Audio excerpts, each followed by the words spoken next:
간혹 외국 집회를 다니면서 이제 목회 현장을 떠나 있으면 저에게 유익한 것이 참 많습니다.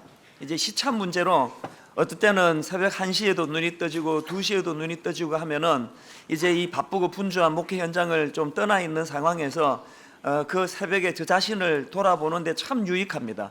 이번에도 이제 이 집회 기간 동안에 어김없이 새벽 2시면은 눈이 떠졌는데 수면 시간은 한 3시간 이렇게밖에 안 되니까 굉장히 피곤했지만 저에게 그 적막하고 또 고독하고 고요한 남의 나라에서의 그 새벽 시간이 참 유익했습니다. 특별히 이번에는 하나님께서 주신 마음이라고 생각하는데요, 계속 내 마음에 끊임없는 2가지 질문이 있었습니다. 나는 목회자로서 행복한가? 나 진짜 행복한가?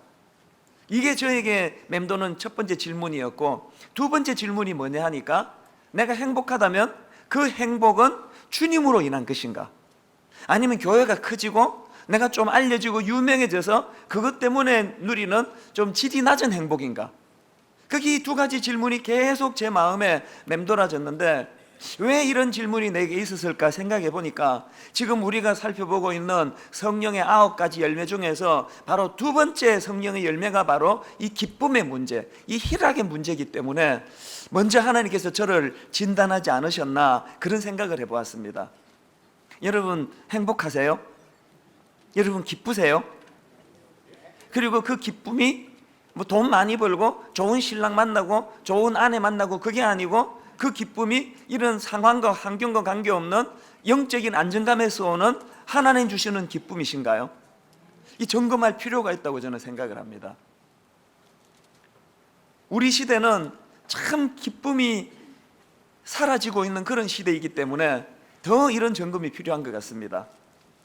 최근에 어느 기업에서 설문조사를 했는데요, 우리나라 20세부터 50세까지 남녀 500명을 대상으로 무슨 조사를 했냐 하니까 타이틀이 이렇습니다. 웃음에 관한 생활 스타일 조사.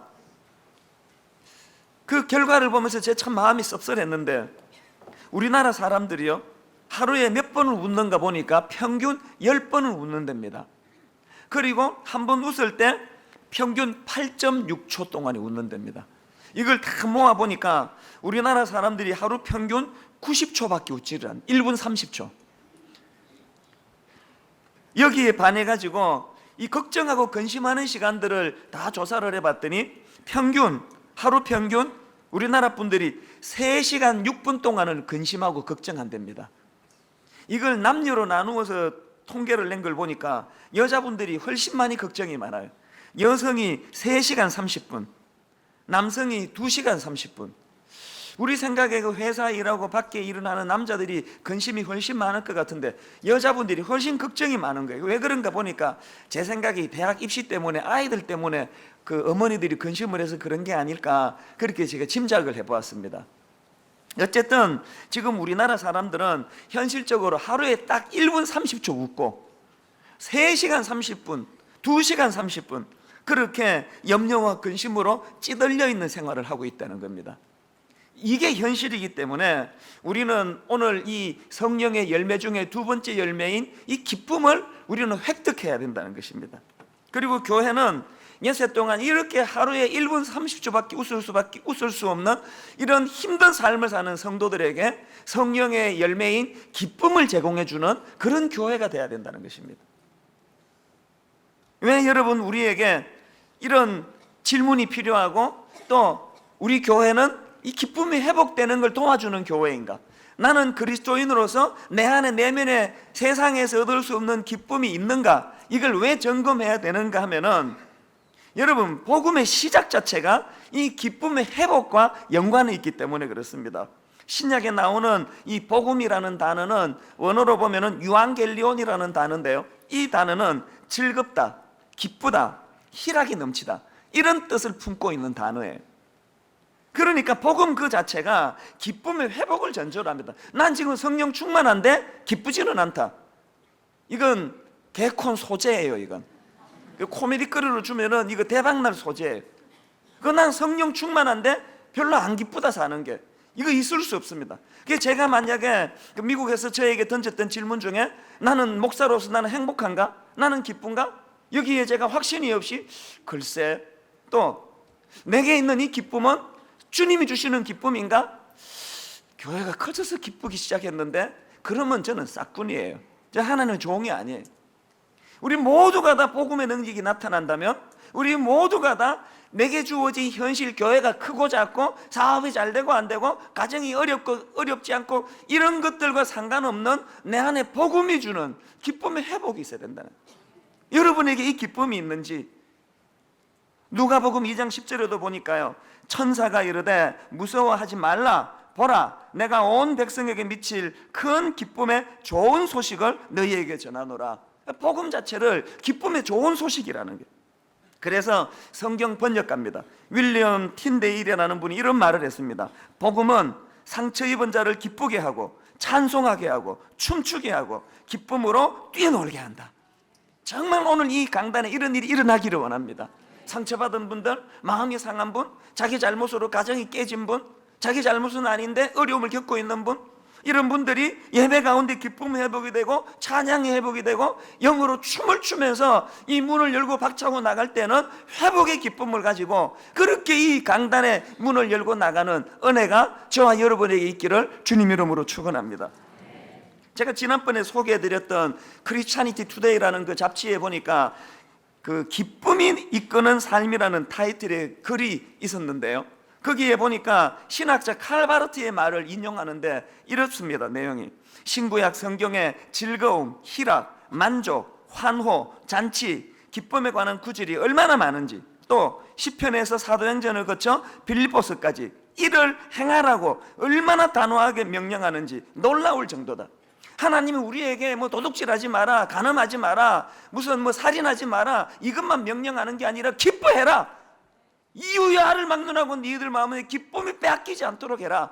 이게 무슨 뜻인지는 이따가 다시 설명을 드리겠습니다만, 오늘 이런 부분에서 한국교회는 가장 시급히 회복해야 되는 건 바로 성령의 열매인 기쁨의 회복이라고 생각합니다. 시편 100편 1편에 보면은요, 온 땅이여 여호와께 즐거운 찬송을 부를지어다. 이걸 표준 세번역 이렇게 번역했더라고요. 온 땅아 주님께 환호성을 올려라.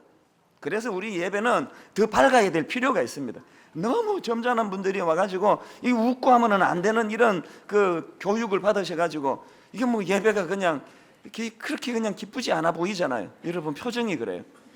기쁘세요? 그 왜 그런 표정을 그렇게 지으세요? 더 기뻐야 돼. 더 즐거워. 집에 가서 하실 거죠. 집에 가서 환호를 지를 거죠. 온 땅아 주님께 환호성을 올려라. 그래서요, 우리에게 참 나쁜 게 하나님 앞에서 점점 빼는 거예요. 그 애가 애다워야 귀엽잖아요.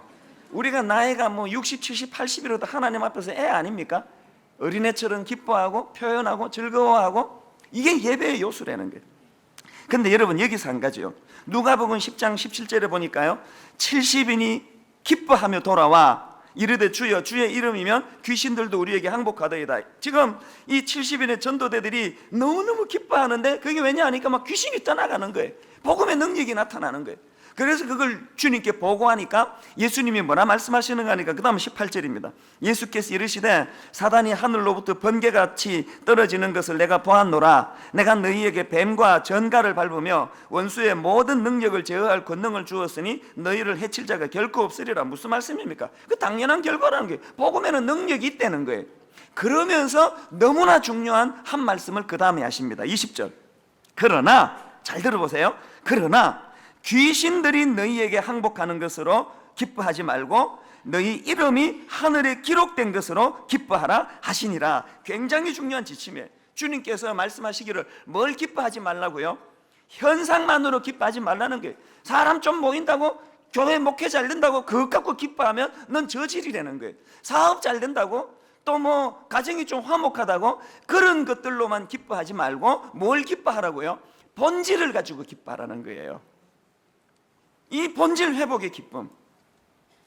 저는 이 말씀을 보면서 사도행전 3장에 나오는 그 구걸하던 한 장애인이 떠올랐습니다.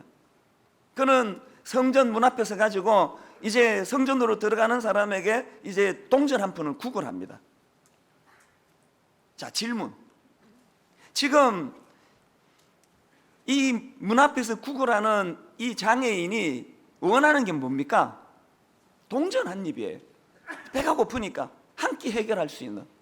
그리고 이 장애인은 지금 성전 안에 들어왔습니까? 들어오지 않았습니까? 안 들어왔습니다.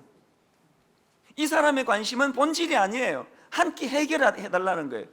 그런데 베드로는 그 사람에게 동전을 준 게 아니고 현상을 준 게 아니고 본질을 줬습니다.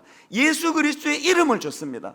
그래서 동전 한 입 주면은 한 끼 해결하는데 서너 시간 지나면 또 배가 꺼져요. 그러면 동전 받으나 마나 이게 똑같은 결과가 일어납니다. 그런데 본질, 나사렛 예수 그리스도의 이름의 능력이 그에게 임하니까 근본적인 문제가 해결이 됐습니다. 그래서 걷기도 하고 뛰기도 하고 주님 이름을 찬양하며 기쁨이 회복이 된 거예요. 저는 이 구절을 보면서 오늘 분당 우리 교회 안에 너무나 많은 영적인 장애인이 계세요. 교회 안에 몸은 지금 교회 안에 들어와 있지만 그의 영은 성전에 들어와 있지는 않아요. 문 앞에 있어요. 교회 가면 그래도 좋은 사람이 많잖아요. 그 좋은 분 만나서 교제하는 거 좋은 일이죠. 저 목사가 그래도 갸륵하게도 저렇게 웃기려고 애를 쓰고 잘 안 웃기긴 하지만 그래도 뭐 내용 보니까 들을만하다. 그 나쁜 얘기는 아니다. 그 좋은 일이에요. 그러나 이것은 본질이 아니에요. 오늘 우리가 동전 한 입 구하러 교회에 오는 것이 아니라 본질을 구하러, 예수 그리스도의 이름의 능력을 구하러. 여러분 모두가 정말 그랬으면 좋겠습니다. 오늘 교회 안에 난 크리스찬들이 너무 많아요. 분당 우리 교회도 상당히 많으실 거예요. 여러분들을 강제로 교회 안으로 끌고 들어올 능력이 저에게 없습니다. 그래서 기도할 뿐이에요. 오늘도 성령님, 성전 미문에 수많은 분들이 우리 교회와 근처를 서성이고 있는데 그들이 몸만 이 교회 안으로 들어올 것이 아니라 그들의 영이 주의 성전으로 들어오기를 원합니다. 동전 하나 구걸하러 오는 그런 장애인이 아니라 그의 영혼이 구원받아 기쁨을 누려서 걷기도 하고 뛰기도 하고 하나님을 찬양하는 이런 역사가, 사건이 예배 중에 일어나기를 원합니다. 이게 제 마음의 소원이에요. 요한복음 15장 12절에 보니까요, 우리가 주님 안에 거하면 어떤 일이 있는가 이렇게 말씀하십니다. 내가 이것을 너희에게 이르면 내 기쁨이, 주님 하신 말씀이에요. 내 기쁨이 너희 안에 있어 너희 기쁨을 충만하게 하려 하십니다. 그래서 여러분 이거 아셔야 됩니다. 부흥이란 것은요, 주님의 기쁨이 내게 온전히 전이된 상태, 이게 부흥이에요. 사람 많이 모이는 걸 부흥이라 그러지 않습니다. 애가 그냥 뚱뚱해졌다고 건강하다고 말하면 안 되는 것처럼 사람 많이 모인다고 부흥했다 그러면 안 되는 거예요. 진정한 부흥은 사람이 100명이 모이건 10명이 모이건 10,000명이 모이건 그게 중요한 게 아니고 과연 주님의 그 기쁨이 내게 전이되고 있는가, 이걸 누리고 느끼는 사람이 많이 모인 교회가 그게 부흥하는 교회예요. 저는 여러분 하루 온종일 엿새 동안 하루에 1분 30초밖에 웃을 일이 없는, 10번도 채 웃을 일이 없는 이 각막각박한 이 세상 가운데 저는 시마다 때마다 주님의 기쁨이 여러분 안에 전이되는 기쁨의 사람들 되시기를 주님 이름으로 축원합니다. 이런 맥락에서 저는 이제 이 성령의 열매인 이 기쁨과 관련해서 두 가지 실천 사항을 오늘 함께 나누기를 원하는데요. 자, 첫째로요, 이거 꼭 기억하셔야 됩니다. 이 성령의 열매인 기쁨이라는 것은요, 감나무 밑에 누워 있으면 감이 떨어지도록 기다리는 기쁨이 아니에요. 이 성령의 열매인 기쁨은 내가 적극적으로 쟁취해야 된다는 거예요. 여러분 이 성령의 열매와 관련해서 두 가지 균형을 잊으면 안 됩니다. 한편으로는 이 성령의 열매는 하나님이 주시는 거예요. 은혜의 소관이에요. 오늘 본문에 나오는 이 희락이라는, 이 기쁨이라는 걸 원어로 보면은 카라라고 하는데요, 이 단어는 카리스라는 단어와 어원이 같습니다. 카리스는 은혜라고 이야기합니다. 그러니까 이 기쁨과 은혜가 같은 어원이라는 게 뭘 의미할까요? 이 성령이 주시는 기쁨은 내가 만들어낼 수 있는 게 아니에요. 이게 첫 번째 균형이에요. 그런가 하면 두 번째 균형이 뭐냐? 오늘 갈라디아 본문 갈라디아 5장 22절에 보면 오직 성령의 열매는 이렇게 되어 있는데, 여기 나오는 성령의라는 이 표현은 원어로 보면 무엇에 속한 혹은 무엇의 작용으로 말미암은 이런 뜻을 가지고 있습니다. 다시 말해서 성령의 열매라는 것은 성령에 속한 사람들이 맺는 열매라는 거예요. 첫 번째 균형이 뭐라고요? 성령의 열매는 하나님 주시는 거예요. 내가 만들어내는 게 아니에요. 그런가 하면 두 번째 균형은 그럼에도 불구하고 이 성령의 열매는 내가 노력해서 얻는 거예요. 내가 수고해서 얻는 거예요. 내가 쟁취하는 거예요. 이게 무슨 뜻인가 하면은요, 로마서 7장 4절에 보면은 이런 말이 있습니다. 우리로 하나님을 위하여 열매를 맺히게 하려 함이니라. 또 요한복음 15장 8절에 너희가 과실을 많이 맺으면, 이게 다 지금 주체가 누굽니까? 우리 아닙니까? 우리. 그런가 하면은 그 바로 앞에 나오는 그 육체의 열매에 대해서도요, 보면은 육체 자체가 나쁜 열매를 맺는 게 아니에요. 그 육체의 영향을 받는 사람이 맺는 나쁜 열매가 온갖 악한 것들이라는 거예요. 그러니까 우리는 적극적으로 이 성령의 열매를 얻어내려고, 쟁취하려고 수고하고 노력해야 됩니다. 여러분에게 하나님께서 좋은 예화를 제공하시려고 지난 1월 1일이에요 저에게 너무나 참 아름다운 사건을 하나 경험하게 해주셨습니다. 저 같은 목사들이 제일 힘들어하는 달력이 송구 영신 예배가 주일 밤에 있거나 토요일 밤에 있는 해예요. 올해가 바로 그런 해예요. 몇 년 전에 송구 영신 예배가 주일 밤에 있을 때 저 죽는 줄 알았습니다. 링거 맞으면서 그렇게 예배를 인도했거든요. 근데 이번에 또 이게 토요일인 거예요. 한 두석 달 전부터 고민이 되더라고요. 토요일 날 우리는 또 송구 영신 예배 이 본당이 작아가지고 3번으로 나누어 드리는데 토요일 저녁에 3번 인도하고 주일 날 5번 예배 인도하면 체력이 안 될 것 같아요. 이번에는 2번만 줄여서 이제 송구 영신 예배를 드렸는데, 뭐 그래도 뭐 그날 집에 가보니까 뭐 거의 12시가 다 됐더라고요. 성도님들은 잠깐 눈 붙이시고 또 뭐 4부 예배, 5부 예배 가시면 되지만 바로 그 다음에 이제 7시부터 예배가 있으니까 이제 뭐 잠이 오겠습니까? 설교 준비를 또 해야 되니까 거의 뭐 그냥 잠을 못 자고 뒤척뒤척거리다가 이제 7시에 예배를 인도하고 오후까지 4시 반까지 예배를 인도하고 나니까 이제 내 모든 에너지가 다 고갈이 됐습니다.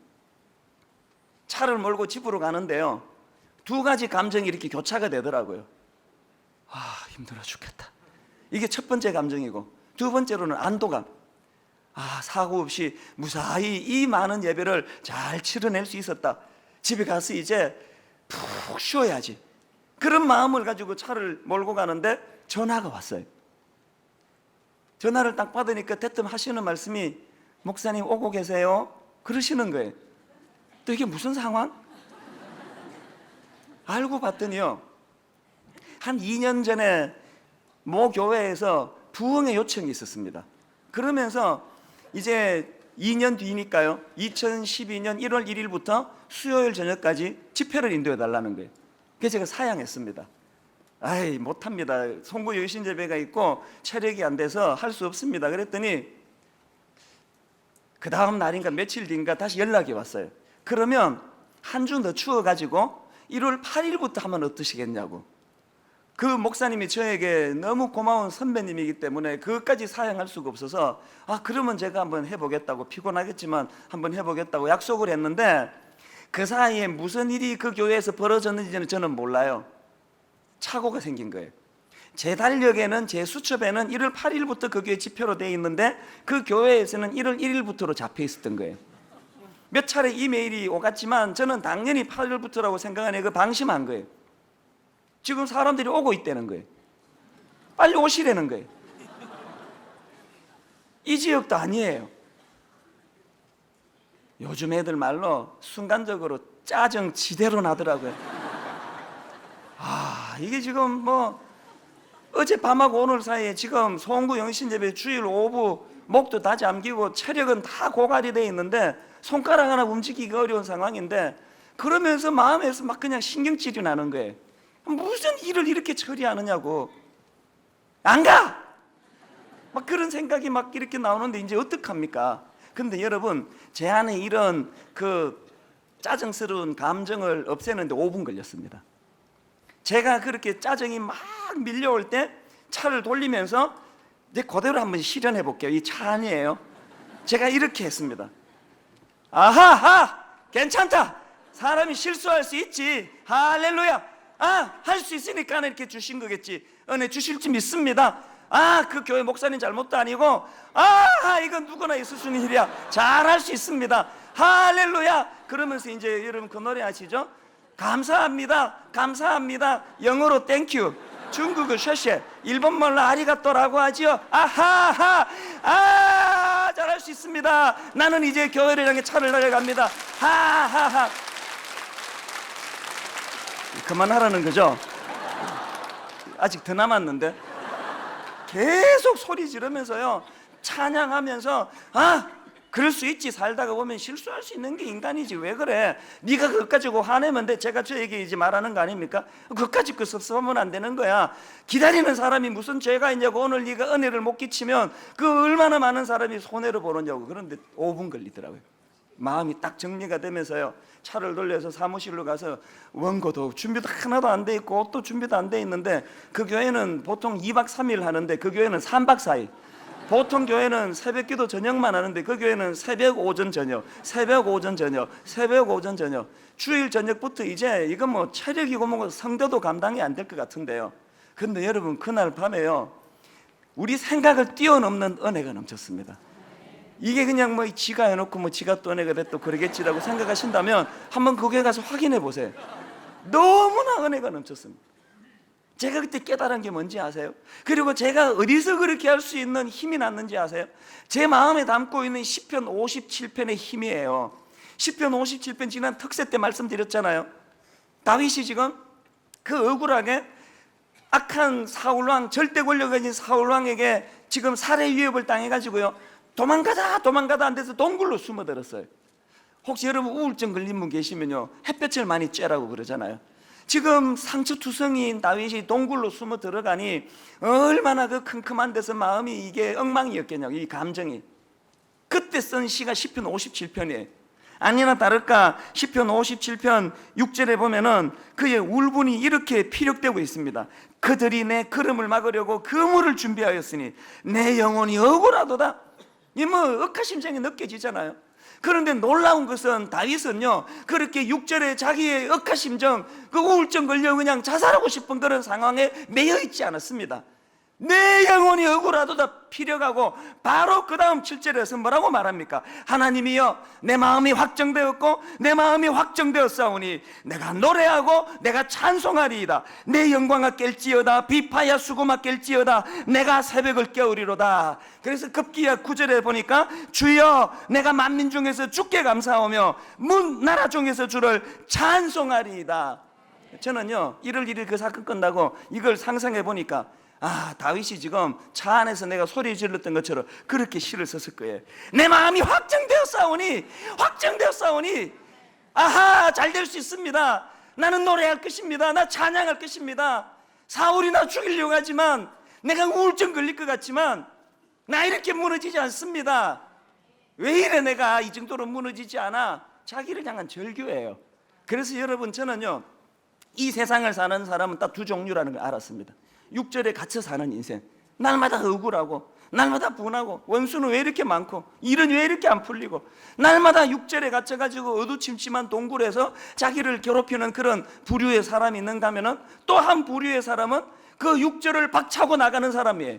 제가 생각해 보니까요, 내 영혼이 확정되고 내 영혼이 확정되었어요. 왜 두 번씩이나 이야기해요? 감정이란 건요, 한 번 결심한다고 되는 게 아니에요. 될 때까지 확정하는 거예요. 기어이 자기 감정을 어떻게 해요? 우울한 감정에 매이지 않도록, 그래서 하나님 주시는 기쁨을 다윗이 쟁취해내는 거예요.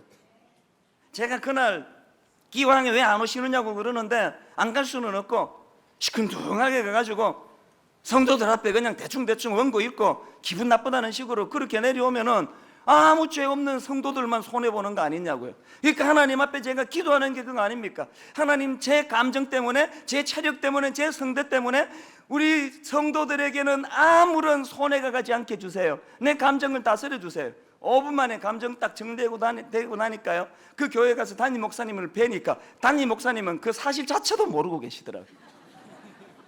질문, 제가 그 얘기를 그 목사님께 했을까요, 안 했을까요?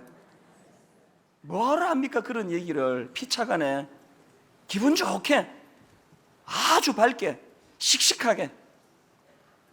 여러분, 성령의 열매는 성령님이 주시는 선물이긴 하지만 누워서 감 떨어지듯 기다려서 얻는 덕목이 아니라 어떻게 해요? 내가 쟁취하는 거예요. 내가 우울하고 내가 기분 나쁘고 원수들에 둘러싸여 있을 때 거기에 함몰되지 않고 언제까지? 그 감정에서 빠져나올 때까지, 성령님의 기쁨으로 내 내면이 채워질 때까지. 사람들은 저를 몰라요. 그저 큰 교회하고 있으니까 뭐 팔자가 폈나 보다 하지만 하루라도 여러분 근심 없는 날이 없습니다. 제가 우울증 걸렸으면 벌써 걸렸을 거예요. 그러나 전 멀쩡해요. 왠지 아시죠? 날마다 성령의 기쁨을 쟁취하려고 몸부림치는 거예요. 차에서 저는 소리를 많이 지릅니다. 그래서 노래를 부릅니다. 찬양합니다. 기뻐합니다. 미국 집회 다녀오고 뭐 만나는 사람 많고 이것 다 하고 시차는 안 되고 오늘도 1시 얼마에 잠이 눈이 떠졌지만 그러나 아무 지장 없어요. 기뻐요. 뭐 지난주나 오늘이나 무슨 차이가 있습니까? 뭐 뻔한 설교 이렇게는 말하지 마세요. 하나님께서 저에게 주신 이 기쁨, 여러분에게 주신 이 기쁨 많이 누리시는 여러분 되시기를 바랍니다. 그런가 하면 두 번째로요, 그렇게 쟁취한 기쁨을 어떻게 해요? 나누어 주는 것. 이게 복음 전도예요. 사도행전 8장 5절을 보세요. 빌립이 사마리아 성에 내려가 그리스도를 백성에게 전파하니 무리가 빌립의 말도 듣고 행하는 표적도 보고 한 마음으로 그가 하는 말을 따르더라. 많은 사람에게 붙었던 더러운 귀신들이 크게 소리를 지르며 나가고 또 많은 중풍병자와 못 걷는 사람이 나으니, 그 다음 결론을 보세요. 그 성에 큰 기쁨이 있더라. 이걸 제가 요약해 보니까 시작은 어때요? 그리스도를 백성에게 전파하니 결과는 그 성에 큰 기쁨이 있더라. 오늘 우리 현대교회가 잘못하고 있는 거 아닙니까? 오늘 우리가 제대로 된 기쁨을 누리지 못하니까 전도라는 게 소음밖에 되지 않아요. 전도는 전도지 나누어 주는 게 전도가 아니라 주님에게 전이된 그 기쁨을 흘려보내는 게 전도라서, 전도의 결과는 그 성에 큰 기쁨이 있더라. 우리 모두가 다 손들고 서 있어야 돼. 어떻게 전도를 그런 식으로 해가지고 사람들에게 혐오감을 주느냐는, 결론을 맺으려고 합니다. 이 부분에 할 얘기가 많지만 이제 다음 주일 한 번 더 제가 이 부분을 다루기로 하고요. 존 파이퍼가 이런 말을 했습니다. 선교란 내가 경험한 하나님을 아는 기쁨을 다른 사람들도 맛보게 하는 것이다. 그러려면 어떻게 해야 될까요? 내가 먼저 맛을 봐야죠. 내가 먼저 주님의 기쁨이 전이되는 은혜를 누리고 그 기쁨을 나누어 주는 저와 여러분 되기를 주님 이름으로 축원합니다. 제가 최근에 읽었던 그 책 중에서 내 영혼의 샴페인이라는 책이 있습니다. 이 책의 저자인 마이크 메이슨이라는 분은 그 책에서 자기 스스로를 이렇게 소개합니다. 나는 거의 평생을 불안한 경계성 우울증 상태로 살아온 신경과민의 사람이다. 그러고 보니까 이 저자는 타고나기를 그 어두운 성격을 가지고 타고났습니다. 우울하고 어둡고 그런 성격 때문에 급기야 20대 말에는 이제 알코올 중독에 빠져서 그 힘들어할 만큼 그런 어두운 삶을 살았는데, 이 저자가 어느 날 갑자기 이제 그 결단을 합니다. 그리고 흥미로운 실험을 합니다. 그게 뭐냐 하니까 이런 결단을 합니다. 나는 이제 앞으로 90일 동안 주님 안에서 기뻐하겠다. 이제 그 메시지 안에 자기의 그런 천성적인 어두운 그런 우울한 기질, 또 환경적으로 어려운 거, 뭐 찾아오는 여러 가지 괴로운 일, 이런 것들을 뛰어넘는 그런 주 안에서 기쁨을 내가 이제 이 90일을 선언하겠다. 그리고 뭘 실험하는가 하니까 그게 과연 가능한지를 자기가 실험해 보겠다는 겁니다. 그러면서 이제 90일간 그 일지를 쓰듯이 그 내용들을 다 기록을 하면서 점검을 하는 책이 바로 이 내 영혼의 샴페인이라는 책인데요. 이 책에서 저자가 말하기를 자기가 그렇게 90일간 실험을 해보니까 기뻐하기로 결단하고 나니까 실제로 기쁨이 밀려오더라는 거예요. 그리고 그렇게 찾아온 기쁨이 떠나질 않고 자기 내면 안에 계속 그렇게 작동이 되더라는 것입니다. 그래서 놀랍게도 우울증이 치료가 되었다, 그런 이야기를 합니다. 이게 지난주 드린 그 말씀의 핵심을 이분이 실천한 거 아닙니까? 성령이 주시는 기쁨이라는 것은 그 가만히 누워가지고 감이 떨어지기를 기다리는 그런 기쁨이 아니라 내가 쟁취하는 것, 내가 환경을 뛰어넘기 위하여 애쓰는 것, 내 감정을 극복해내려고 몸부림치는 것, 그런 애씀 속에서 성령의 역사를 경험해서 얻어지는 기쁨이, 그게 성령의 열매인 기쁨이다. 이걸 이 저자는 삶 속에서 경험했던 것 같습니다. 그래서 우리도 이 책의 저자처럼 여러분 한 90일을 정하든지 뭐 9년을 정하든지 여러분이 한번 실험해 보세요. 우리가 이렇게 기쁨을 쟁취하려고 노력하고 애쓰면 성령님은 반드시 힘으로 도와주신다는 것을 경험하게 될 줄로 믿습니다. 근데 여러분 여기서 이제 오늘 한 가지 다루고 싶은 포인트가 뭐냐 하면은 모든 사물이 다 그렇지만요, 진짜가 있으면 가짜가 있다는 거예요. 이것이 소중한 것일수록 그 가짜가 더 득세를 합니다. 이 기쁨도 마찬가지예요.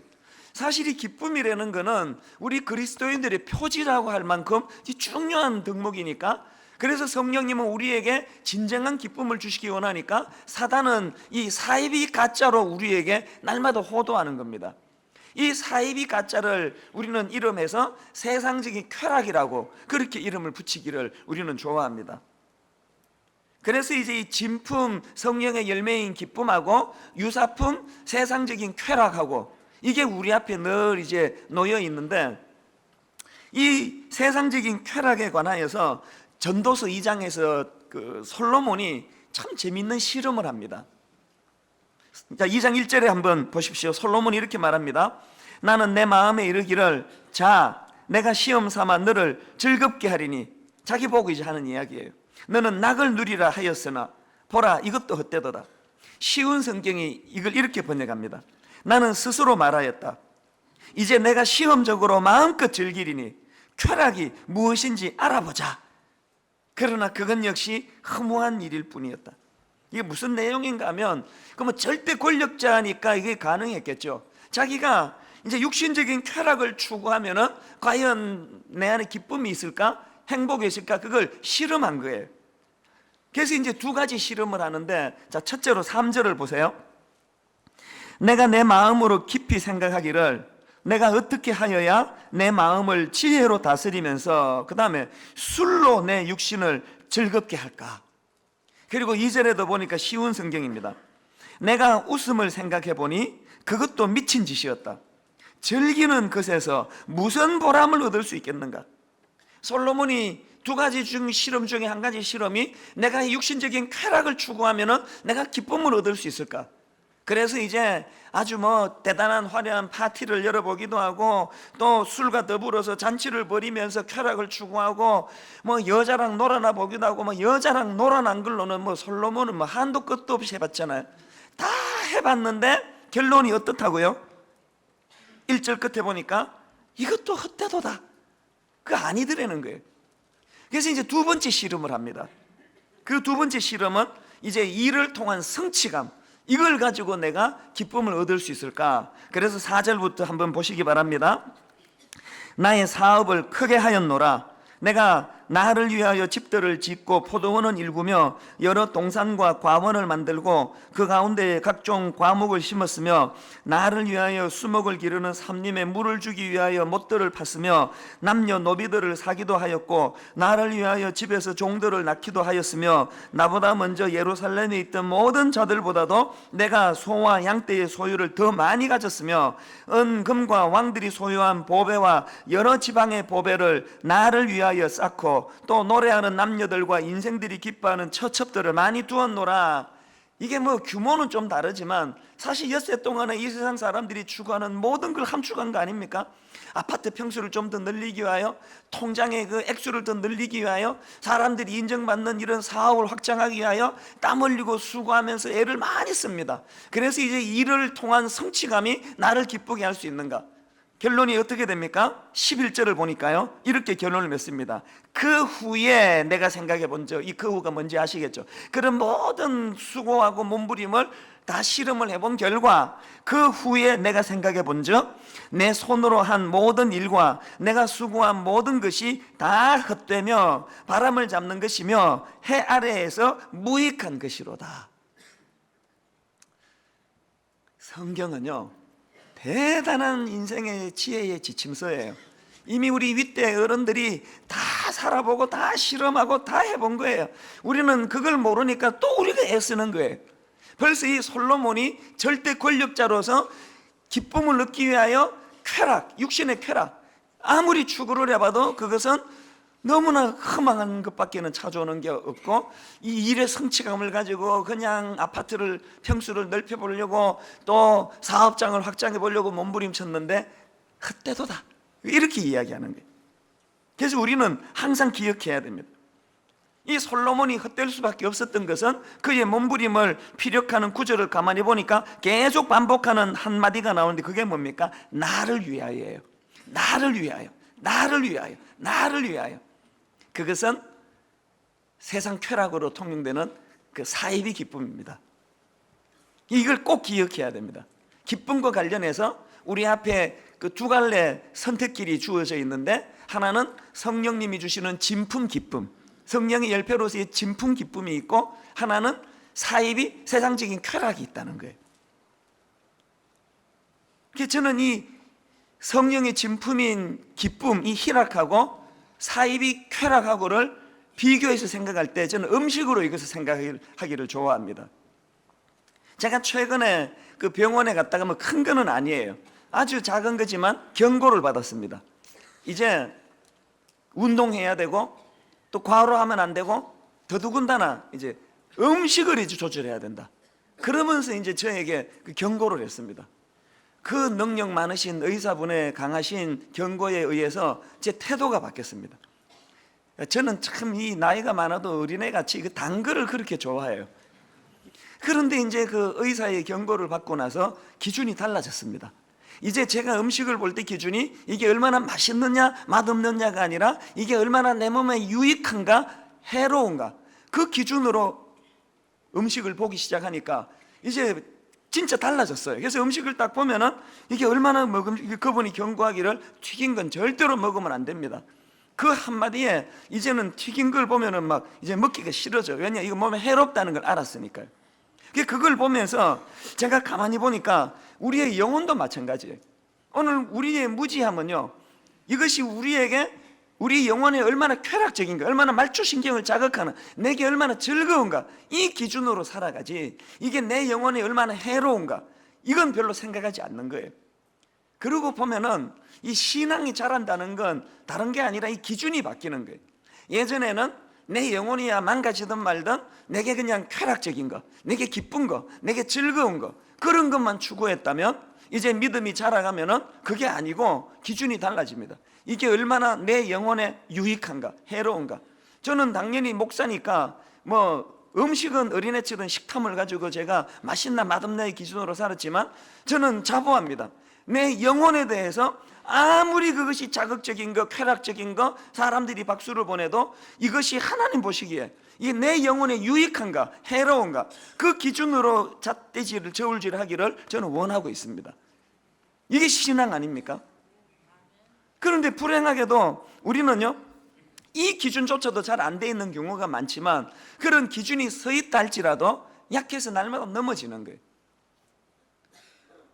최근에 저희 집에서 있었던 일입니다. 우리 집에 이 세 아이들이 고기를 너무 좋아해요. 그 하여튼 뭐 그냥 고기 구워달라고 그러고 뭐 모든 고기의 종류는 다 좋아합니다. 그리고 고기가 없으면은 아이고 뭐 풀만 있네, 우리가 토끼냐 막 그러면서 밥도 잘 안 먹고 그래. 그래서 내가 그게 너무 늘 이건 아닌데 싶어서 이제 어느 날 그 교훈을 좀 주려고요. 언젠가 텔레비전에서 했던 다큐멘터리가 있었는데 그거 막 그냥 너무나 동물을 학대하고 이제 도살하는 과정에서 이거 뭐 상상도 못하는 그런 걸 이제 다큐멘터리로 보여준 게 있어서 그걸 다운을 받았습니다. 그리고는 이제 이 아이들에게 이걸 보여주면은 너무나 이제 역겨워서 고기를 끊겠다는 생각으로 이제 어느 날 다 모았습니다. 그리고 이제 틀어주니까 막 너무 징그러워요. 보니까 미국이 더한 것 같아요. 돼지를 너무나 잔인하게, 또 닭을 그냥 이건 뭐 상상을 초월해. 이게 막 비명이 나올 정도예요. 한 5분 지나니까 이것들이 안 보겠다는 거예요. 아이 저건 난 못 보겠다고 해서 들어가는데 이리 와 앉아, 이거 반드시 봐야 돼 그러면서 막 협박하면서 얼르면서 강제로 보게 했습니다. 한 10분 지나니까 효과가 나는데요, 이게 보니까 이게 나이 어린 순서대로 참회가 빠르더라고요. 초등학교 5학년짜리 우리 막내가 제일 먼저 양심 선언을 했습니다. 이야, 그 밥상에 올려지는 그 고기가 올려오기까지 저런 끔찍하고 잔인한 일들이 있었거나 그러면서 선언을 하더라고요. 이제 내가 고기를 먹지 않겠다고 속으로 할렐루야 나왔습니다. 그 다음에 이제 우리 큰아이는 나이가 좀 있으니까 조금 신중한데 더 비장하게 자기가 이제 그 인터넷에서 관리하는 그 있잖아요. 그게 무슨 홈페이지인가 뭐 트위터인가 그런 게 있는데 거기에다가 우리 큰아이는 아예 그냥 선언을 해버리더라고요. 자기 그 팔로워들한테 나는 오늘부로 고기를 먹지 않기로 결심합니다. 그렇게 올려놨어요. 그래서 이게 역시 효과가 막 너무 좋더라고요. 그래서 정말 기뻤습니다. 이제 우리 애들이 이제 고기 안 그러겠구나, 이제 야채도 먹고 고루고루 먹겠구나 그랬습니다. 그런데 웬걸요? 효과가 이틀 가더라고요. 딱 하루 버텨내더니 딱 둘째 날 되니까 엄마 고기 구워주세요. 그래가지고 좀 있다가 보니까 또 고기가 또 그냥 지글지글 끓고 있는 거예요. 그래서 이제 그걸 이렇게 싹둑싹둑 자르고 있는데 제가 우리 막내한테 이렇게 이야기했습니다. 야, 너 진짜 해도 너무한다. 그렇게 동물이 잔인하게 죽어가고 비참해지는 거 보면서 네가 다시는 고기 안 먹겠다고 결심한 게 이게 이틀 전 아니냐. 2달만 돼도 내 말을 안 한다.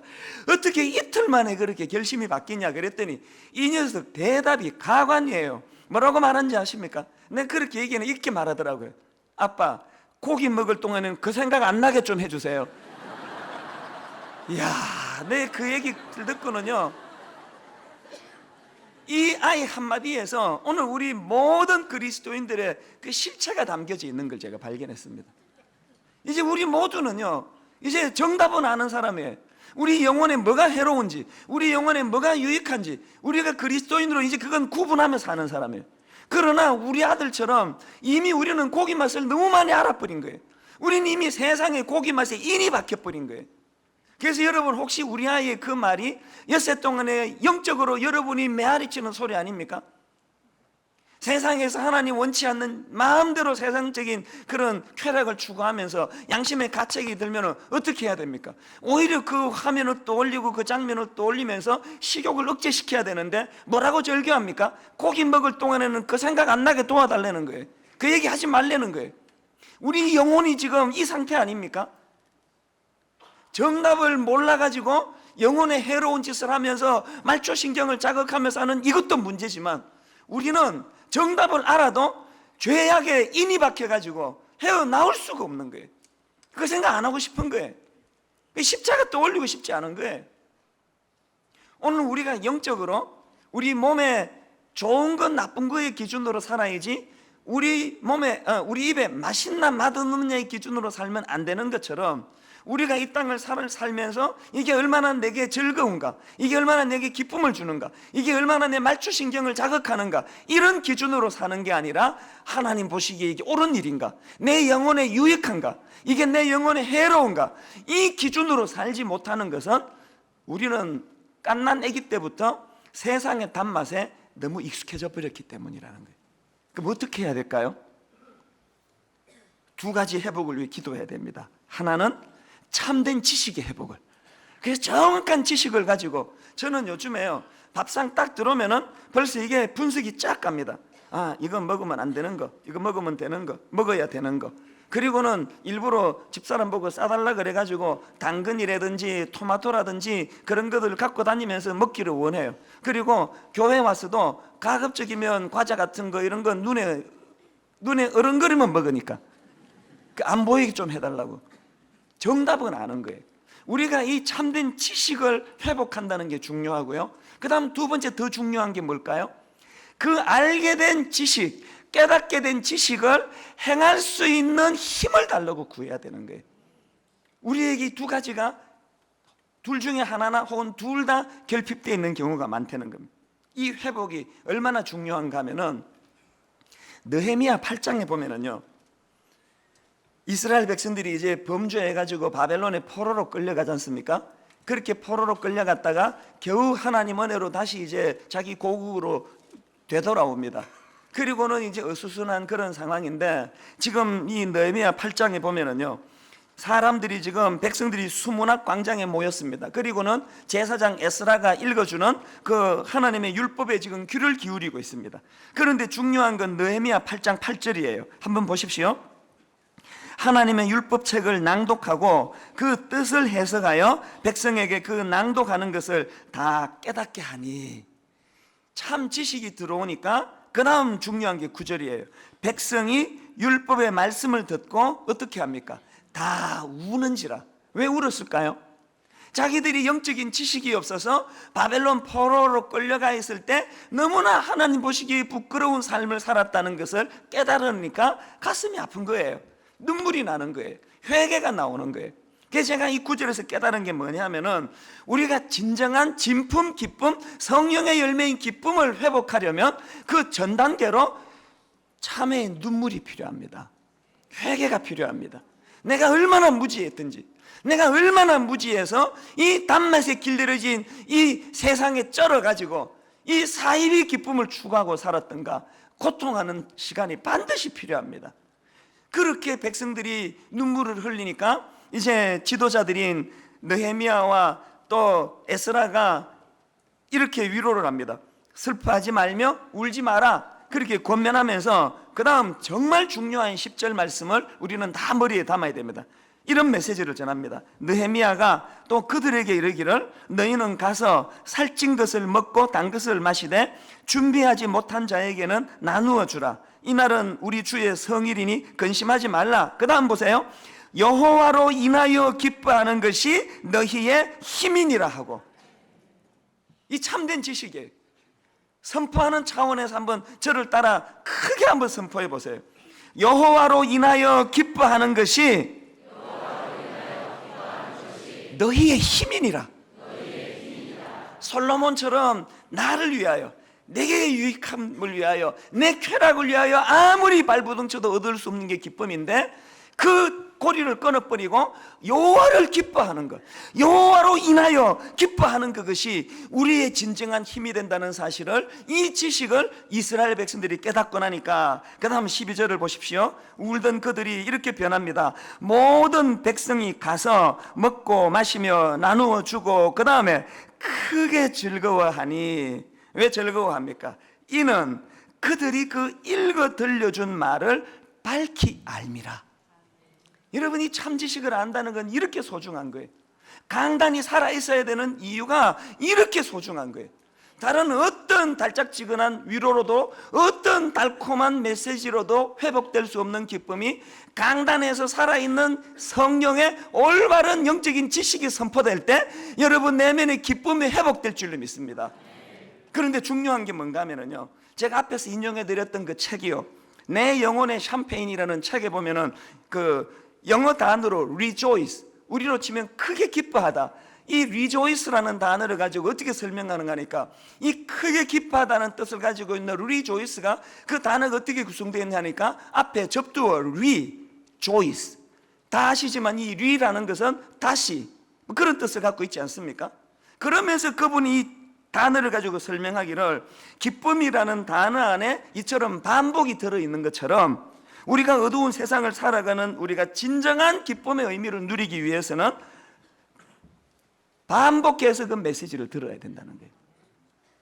또 그런가 하면은 그 책에서 또 저자가 한 가지 더 주장하는데요, 이건요, 그분이 막 기쁨에 대해서 사전 보고 뭐 뺏겨가지고 이론으로 만든 게 아니고 90일 동안 삶의 현장에서 자기가 터득한 거기 때문에 이게 굉장히 깨달음이 많아요. 이런 이야기를 해요.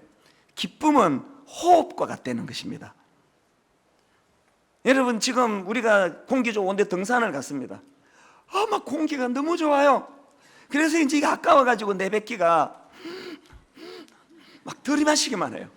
막 들이마시기만 하면 아마 배가 터져서 죽을 거예요. 그래서 하나님께서 원리적으로 그럴 수 없게 만들었습니다. 반드시 들이마셨으면 어떻게 해야 됩니까? 내뱉어야 돼요. 이게 기쁨이라는 거예요. 여러분이 기쁨이라는 것은 삶 속에서 표현되어지기를 원하고, 삶 속에 실현되기를 원하고, 삶 속에 생활화되기를 갈망하고 있다는 거예요. 오늘 우리가 왜 기쁨을 온전히 누리지 못했나를 저는 여기서 찾았어요. 들이마시기만 하고 내뱉지를 않는 거예요. 그래서 저는 오늘 말씀 가운데 참 지식을 깨달음으로써 기쁨이 회복되기를 바랍니다. 그게 호흡이에요. 들이마시는 거예요. 그 다음에 어떻게 해야 돼요? 내뿜어야 돼요. 어떻게? 그 기쁨을 표현하는 것으로, 주변 사람들에게 나누어 주는 것으로. 그래서 즐거워하고 기뻐하고 행복을 퍼뜨리고 누군가를 안아주고 기뻐 춤을 추고 힘이 되는 말을 던져주고 이것들이 계속 교차될 때에 내 안에 기쁨이 증폭된다는 거예요. 자, 이렇게 우리가 이 두 가지를 회복해야 돼요. 하나는 진정한 지식을 깨닫는 것, 그리고 깨닫게 된 그 지식을 실천하는 자리까지 가면은 우리 안에 다윗과 같은 빼앗기지 않는 기쁨을 소유하게 된다는 거예요. 저는 사무엘상 16장 13절에서 15절까지를 보면은 그 쫓겨다니는 다윗하고 또 반대로 칼자루를 쥐고 있는 사울하고 실제적으로 감정이 굉장히 이게 묘한 그런 본문을 하나 발견했는데 한번 보세요. 사무엘상 16장 13절. 사무엘이 기름 뿔병을 가져다가 그의 형제 중에서 그에게 부었더니 이날 이후로 다윗이 여호와의 영에게 크게 감동되니라. 사무엘이 떠나서 라마로 가니라. 그 다음 보세요. 여호와의 영이 사울에게서 떠나고 여호와께서 부리시는 악령이 그를 번뇌하게 한지라.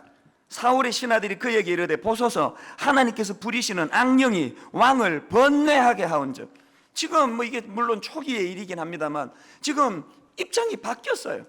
쫓겨다니는 다윗은 어떤 상황에서도 기쁨이 빼앗기지를 않고 지난주 살펴본 것처럼 시편 57편에서 동굴에서 내 영혼이 억울하도다 마음의 분노와 썸물이 나올 때 바로 하나님의 능력으로 내 마음이 확정되어 싸우니 그러면서 동굴에서 찬양해 버리는 거예요. 그런데 지금 모든 권력을 다 쥐고 있고 자기가 지금 칼자루를 쥐고 죽이러 뛰어다니는 사울은 어떻게 한다고요? 악령이 그를 번뇌하게 한지라. 여기 제가 놀라운 거 하나 깨달았습니다. 여러분, 우리가요 하나님과의 관계가 깨지고 하나님의 영이 떠난 인생에게는 악령이 우리를 번뇌하게 한다는 거예요. 아무 이유도 없이 행복하지 않아요. 아무 이유 없이 마음이 번뇌가 가득 차요. 그러면 여러분, 그때는 밝은 음악 들어서 해결되는 게 아니고 하나님과의 관계 회복을 주님 앞에 회개할 때라고 저는 믿습니다. 이렇게 다윗과 사울이 입장이 바뀐 삶의 모습을 보여주는데, 그런데 저는 이 13절에서 사무엘이 기름 뿔병을 가져다가 그의 형제 중에서 그에게 부었더니 이날 이후로 다윗이 여호와의 영에게 크게 감동되니라. 이 부분을 영어 NIV 성경에 보니까 이렇게 되어 있더라고요. On the Spirit of the Lord came upon David in power. 이 영어 표현이 너무 와닿는 거예요. 다윗이 밝은 성격, 그냥 좋은 기질을 타고 나서 그렇게 밝은 게 아니고 어떻게 해요? 여호와의 성령이 그에게 찾아오되 어떻게 찾아와요? In power, 능력으로 찾아온다는 거예요. 다윗 안에 일하시는 성령님께서 삶 속에 그런 어두운 먹구름에 함몰되지 못하도록 능력으로 찾아와 주니까 다윗이 그런 활력 있는 삶을 살더라는 거예요. 그렇다면요, 여러분 기질이 우울해도 괜찮아요. 그 책 저자가 그랬대잖아요. 여러분의 기질과 상관없이 우리가 성령님을 초청하고 성령님이 내 안에서 일하시면 그분이 in power, 능력으로 내 안에서 일하시게 되면 우리도 다윗처럼 환경을 뛰어넘는 능력이 기쁨으로 변화될 줄로 믿습니다. 그래서 저는 눈물로 몇 가지 호소하는데요, 여러분 진정한 기쁨을 회복하기 위해서는 먼저 예배 회복을 위하여 몸부림쳐야 됩니다.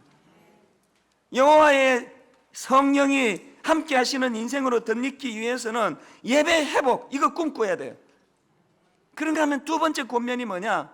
이번 주부터 시작되는 여러분 신앙 강좌, 여기에 꼭 참여하세요. 아까 느헤미야 8장에서 그 회복에 이 알물 통한 회복이 먼저라고 그랬지 않습니까? 그런가 하면 세 번째로 다락방에 참여하셔야 됩니다. 공동체의 기쁨을 누려야 됩니다. 공동체적으로 서로 교제하면서 참된 지식을 회복하고 그 회복된 지식을 서로를 향해 섬기는 것으로 실천될 때 능력이 되는 줄 믿습니다. 결론적으로요, 앞에서 살펴본 그 번뇌하던 사울 어떻게 됐습니까? 사무엘상 16장 23절입니다. 하나님께서 부리시는 악령이 사울에게 이를 때에 다윗이 수금을 들고 와서 손으로 탄적. 그 다음 보세요. 사울이 상쾌하여 낫고 악령이 그에게 떠나니라. 어떤 이런 영향력이 다윗에게 있었다고요? 13절. 그날 이후로 다윗이 여호와의 영에게 크게 감동되니라. 오늘 성령의 능력이 우리 안에 기쁨을 회복시켜주면 나 자신도 회복할 뿐만 아니라 오늘 주변에 우울한 수많은 사람들에게 영향력이 있는 인생이 될 줄 믿습니다. 여러분을 만나고 나면 그 사람이 기분이 밝아집니까? 신랄하게 지적하고 올바른 얘기를 잘해서 다 수긍은 하지만 누군가가 여러 번 만나고 나면 마음이 우울해집니까? 다윗처럼 그 안에 치유의 능력이 나타나기를 바랍니다. 저는 그런 인생이 되기를 원합니다. 누구라도 저를 만나고 나면 인생이 밝아지고 용기가 생기고 기쁨이 일어나고 자발적인 회개가 촉구가 되어지고, 이런 가치 있는 인생은 제 인격으로 하는 게 아니라 인 파워, 능력으로 임하시는 성령으로 가능한 줄로 믿습니다.